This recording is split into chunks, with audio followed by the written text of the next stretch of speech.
Le Loup Garou. A fur trader named Simonet and his daughter Archange lived along the lake shore. Simonet's young wife had died many years before.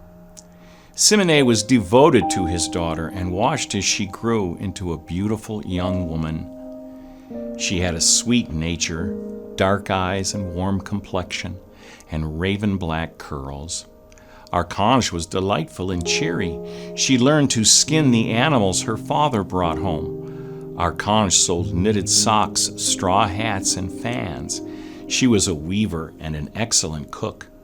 With her earnings, Archange bought fine clothes.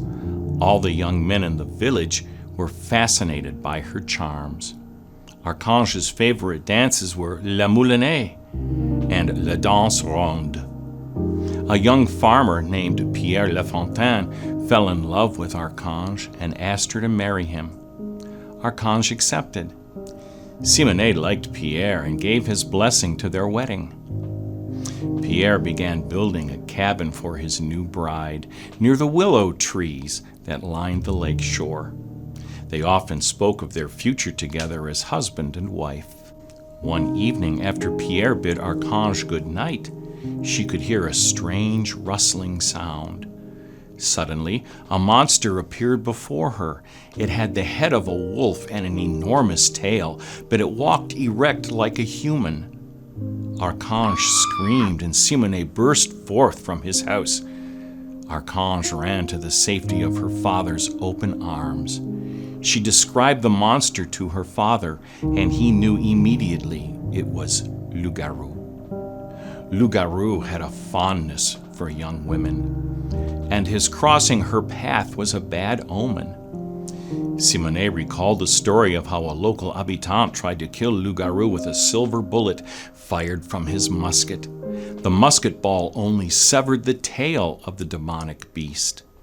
The habitant kept the tail as a prize. At last, the wedding day had arrived. Archange went into the forest to pick wildflowers for her bouquet. Standing before her was Loup Garou, dressed in finery he had stolen from a local gentleman. At first, Archange laughed at Loup Garou, for he was quite a sight. Only when he showed his wolfish teeth did she scream and run. Loup Garou chased Archange back to her home, and she narrowly escaped. Later that day, the wedding party accompanied Pierre and Archange to the chapel where they were wed.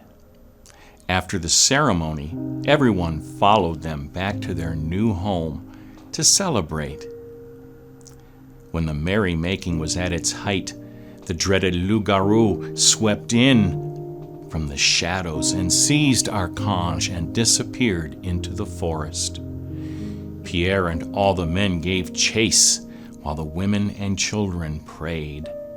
One by one the men returned without Archange. Pierre was later found wandering aimlessly in the forest, clutching a piece of her white gown. When asked how he came to possess this clue, Pierre screamed and tried to jump into the swamp. He was stopped by his friends. Pierre went back to that swamp, staring into the stagnant water for hours on end.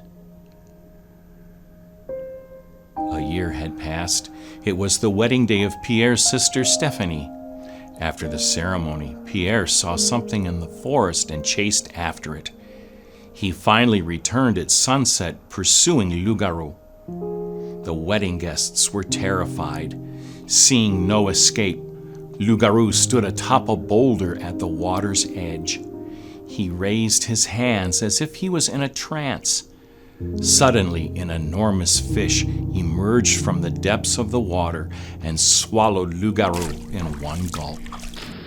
The fish disappeared along with Loup Garou, never to be seen again.